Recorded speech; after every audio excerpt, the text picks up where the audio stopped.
Hello दोस्तों, मैं engineer आलोक सोनी स्वागत करता हूं आपका अपने यूट्यूब चैनल श्री 2.0 पर। दोस्तों, आज का हमारा वीडियो पॉलिटिक्स से रिलेटेड है, पार्ट नंबर 11 है। यदि आपने अभी तक प्रीवियस वीडियो नहीं देखा है तो हमारे चैनल के प्लेलिस्ट में जाकर वहां से उसे देख सकते हैं, जो कि एग्जाम के पॉइंट ऑफ व्यू से काफ़ी इंपॉर्टेंट है आपके लिए। तो चलिए बिना किसी देरी के स्टार्ट करते हैं आज का ये अपना सेशन। स्टार्ट करते हैं फर्स्ट क्वेश्चन से। तो फर्स्ट क्वेश्चन है मेरा, लोकसभा के भंग होने के पश्चात भी अध्यक्ष अपने पद पर नई लोकसभा के प्रथम अधिवेशन के ठीक पहले तक बना रहता है। संविधान के किस अनुच्छेद के अंतर्गत यह प्रावधान है? तो हमारा जो है ये आता है आर्टिकल 94 के अंतर्गत। ठीक है, तो अगला क्वेश्चन देखते हैं हम अपना। तो अगला क्वेश्चन है हमारा, तारांकित प्रश्न किसे कहते हैं? देखिए यहाँ पर तारांकित प्रश्न की बात होती है, तो तारांकित प्रश्न का मतलब होता है कि ऐसे प्रश्न जिसका संसद के सदस्य तुरंत जवाब चाहते हैं। ठीक है, तो उन प्रश्नों को हम बोलते हैं तारांकित प्रश्न। और दूसरी बात यहाँ पे आपको ये ध्यान रखना है, जो तारांकित प्रश्न होते हैं इन प्रश्नों का जो जवाब होता है वो मौखिक रूप से दिया जाता है, जबकि अतारांकित प्रश्नों का जवाब लिखित रूप से दिया जाता है। तो हमारे यहाँ पे क्वेश्चन का आंसर क्या हो गया? जिन प्रश्नों का उत्तर प्रश्नकर्ता सदस्य तुरंत चाहता है उसको बोलते हैं तारांकित प्रश्न। तो अगला क्वेश्चन देखते हैं अपना। तो तारांकित प्रश्नों के उत्तर मौखिक दिए जाते हैं या लिखित? तो अभी मैंने आपको बताया कि तारांकित प्रश्नों के जो उत्तर होते हैं वो मौखिक रूप पे दिए जाते हैं, मौखिक रूप में दिए जाते हैं। ठीक है, और जबकि जो अतारांकित प्रश्न होते हैं उनका जवाब जो होता है वो लिखित रूप में दिया जाता है। तो नेक्स्ट क्वेश्चन देखते हैं अपना, भारतीय गणराज्य का संवैधानिक अध्यक्ष कौन होता है? तो भारत का राष्ट्रपति। तो नेक्स्ट देखते हैं अपना, पाकिस्तान से आकर भारत में नागरिकता प्राप्त करने संबंधी प्रावधान का उल्लेख किया। ठीक है, तो किस अनुच्छेद में मतलब इसका उल्लेख मिलता है? तो आर्टिकल 6 में। ठीक, तो नेक्स्ट क्वेश्चन देखते हैं अपना, किसी व्यक्ति को एक ही अपराध के लिए एक बार से अधिक दंड नहीं देने का उल्लेख संविधान के किस अनुच्छेद में किया गया है? तो अनुच्छेद 20 में। और मैंने आपको बताया था आर्टिकल 20 मतलब क्या होता है? संविधान अपराधों के संबंध में संरक्षण। ठीक है, तो ये वहाँ यहाँ पे इसी की बात की जा रही है। तो अपना अगला क्वेश्चन देखते हैं हम। तो नए राज्य बनाने संबंधी बिल, यहाँ पे सॉरी यहाँ पे गलत लिख गया है। तो बिल की पेश करने के लिए किसकी अनुशंसा आवश्यक होती है? मतलब किसकी स्वीकृति आवश्यक होती है नए राज्य बनाने संबंधी बिल को पारित करने के लिए? तो राष्ट्रपति की। ठीक, तो नेक्स्ट क्वेश्चन देखते हैं अपना। तो हमारा अगला क्वेश्चन है, राज्य पुनर्गठन आयोग का अध्यक्ष किसे नियुक्त किया गया था? तो न्यायमूर्ति फजल अली को। ठीक, तो अगला क्वेश्चन देखते हैं अपना। तो हमारा अगला क्वेश्चन है, अविश्वास प्रस्ताव पर परिचर्चा के लिए तिथि कौन तय करता है? तो लोकसभा अध्यक्ष। तो नेक्स्ट क्वेश्चन देखते हैं अपना। तो अगला क्वेश्चन है हमारा, अविश्वास प्रस्ताव किस सदन में लाया जाता है? तो लोकसभा में। तो नेक्स्ट क्वेश्चन देखते हैं अपना, नियंत्रक महालेखा परीक्षक अपनी रिपोर्ट किसके समक्ष प्रस्तुत करता है? तो राष्ट्रपति के। तो अगला क्वेश्चन, सार्वजनिक धन को संरक्षक किसे कहा जाता है? सार्वजनिक धन का संरक्षक किसे कहा जाता है? तो उसको बोल देता है नियंत्रक एवं महालेखा परीक्षक को। ठीक है, तो नियंत्रक एवं महालेखा परीक्षक। तो नेक्स्ट क्वेश्चन देखते हैं अपना, किसी व्यक्ति की नज़रबंदी वैध है या अवैध, यह निर्णय करने के लिए न्यायालय कौन सी रीट जारी करती है? तो हेवियस कार्पस। ठीक है, इस रीट के द्वारा उसे पता चलता है। तो नेक्स्ट क्वेश्चन देखते हैं अपना, न्यायालय प्रतिषेध रीट किस उद्देश्य से जारी करता है? तो अधीनस्थ न्यायालय को उसके अधिकार क्षेत्र से बाहर जाने को रोकने के लिए। तो नेक्स्ट क्वेश्चन देखते हैं अपना।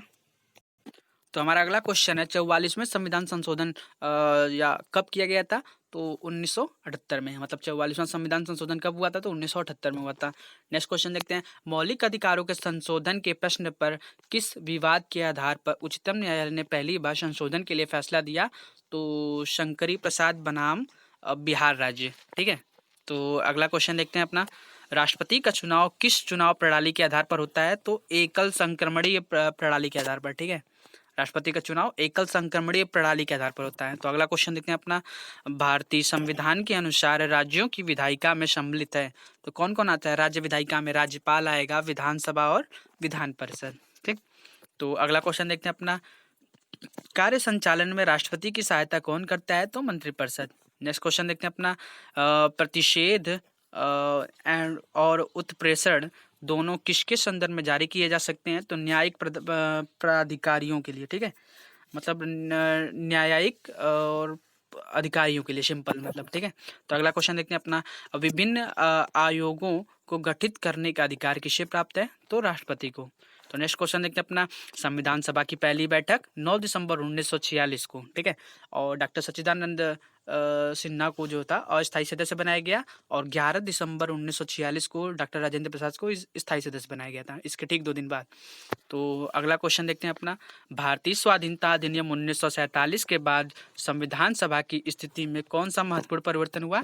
तो सभा के भारतीय डोमेनियन के केंद्रीय विधानमंडल के रूप में कार्य करने का, विधानमंडल के रूप में कार्य करना प्रारंभ कर दिया गया। ठीक है, तो ये उसमें ज़्यादातर मतलब उस टाइम का खास परिवर्तन किया गया था। तो अगला क्वेश्चन देखते हैं अपना। तो अगला क्वेश्चन हमारा, संविधान की प्रस्तावना में वर्णित लोकतंत्र को किस रूप में स्वीकार किया गया है? तो सामाजिक, आर्थिक, राजनीतिक लोकतंत्र के रूप में। नेक्स्ट क्वेश्चन देखते हैं अपना, भारत में सर्वोच्च सत्ता का धारक कौन है? तो भारत की जनता। नेक्स्ट क्वेश्चन देखते हैं अपना, भारतीयों को सत्ता के हस्तांतरण का उल्लेख सर्वप्रथम कर दिया गया था तो किस प्रस्ताव के द्वारा? तो क्रिप्स प्रस्ताव 1942। तो चलिए देखते हैं अपना अगला क्वेश्चन। तो हमारा अगला क्वेश्चन है, संविधान के किस अनुच्छेद को संविधान का हृदय और आत्मा कहा गया है? तो संवैधानिक उपचारों का अधिकार, तो कौन से आर्टिकल में आता है? आर्टिकल 32, 32वां आर्टिकल। ठीक है, तो अगला क्वेश्चन देखते हैं अपना, संविधान के भाग 3 में वर्णित मौलिक अधिकारों की संख्या वर्तमान में कितनी है? तो 6, 7 थे, 6 कर दिए गए। संपत्ति के अधिकार को कानूनी अधिकार बना दिया गया, मौलिक अधिकार से हटा दिया गया 44वें संविधान संशोधन द्वारा। ठीक है, तो अगला क्वेश्चन देखते हैं अपना, भारतीय संविधान के अनुसार कल्याणकारी राज्य की अवधारणा किस अनुच्छेद में वर्णित है? तो आर्टिकल 38 में। तो नेक्स्ट क्वेश्चन देखते हैं अपना, गवर्नर जनरल भारत में किसका प्रतिनिधित्व करता है? ठीक है, तो किसका करता है? ब्रिटिश सम्राट का। ठीक है, तो अगला क्वेश्चन देखते हैं अपना, भारत का संविधान प्रत्यक्ष रूप से किसके द्वारा स्वीकार किया गया था? तो संविधान सभा में अपने प्रतिनिधियों के माध्यम से भारत की जनता द्वारा। तो नेक्स्ट क्वेश्चन देखते हैं अपना, भारत के किन किन राज्य का पृथक संविधान है? यह संविधान किस वर्ष अंगीकार एवं लागू किया गया था? तो जम्मू कश्मीर का 1957 में। नेक्स्ट क्वेश्चन देखते हैं अपना, जम्मू कश्मीर में जहां पृथक संविधान है, राज्यपाल की नियुक्ति कौन करता है? तो भारत का राष्ट्रपति।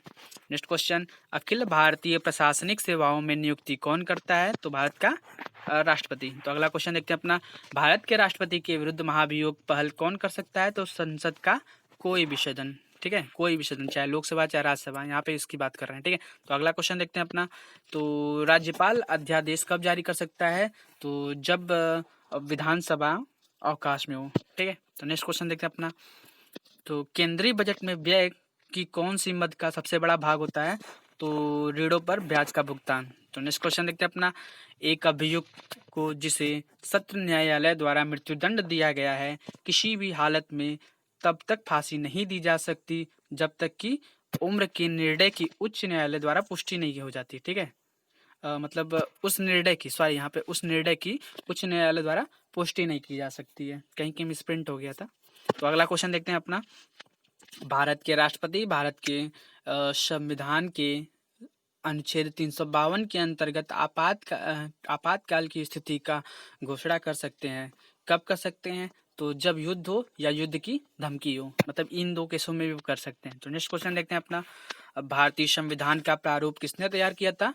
तो सर PN राव ने। ठीक है, तो अगला क्वेश्चन देखते हैं अपना, तो संसद का सदस्य न होते हुए भी कौन उसको कार्यवाही में अधिकारिता भाग ले सकता है? मतलब उसकी कार्यवाही में कौन अधिकारिता भाग ले सकता है?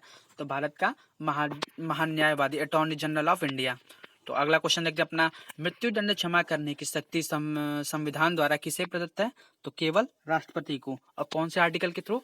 आर्टिकल 72, और उसमें भी पार्ट ग होता है या C बोल सकते हो। ठीक है, तो अगला क्वेश्चन देखते हैं हम। तो अगला क्वेश्चन है हमारा, राष्ट्रपति के निर्वाचन से संबंधित विवादों का निर्णय कौन कर सकता है? तो उच्च न्यायालय। तो उच्चतम न्यायालय, सॉरी उच्चतम न्यायालय। उच्चतम न्यायालय मतलब सुप्रीम कोर्ट होता है, और उच्च न्यायालय मतलब हाई कोर्ट। ठीक है, तो यहाँ पे उच्चतम न्यायालय की बात हो रही है, सुप्रीम कोर्ट की। तो अगला क्वेश्चन देखते हैं अपना, संविधान के किस अनुच्छेद में राष्ट्रपति पर महाभियोग लगाने की प्रक्रिया का वर्णन किया गया है? तो आर्टिकल 61।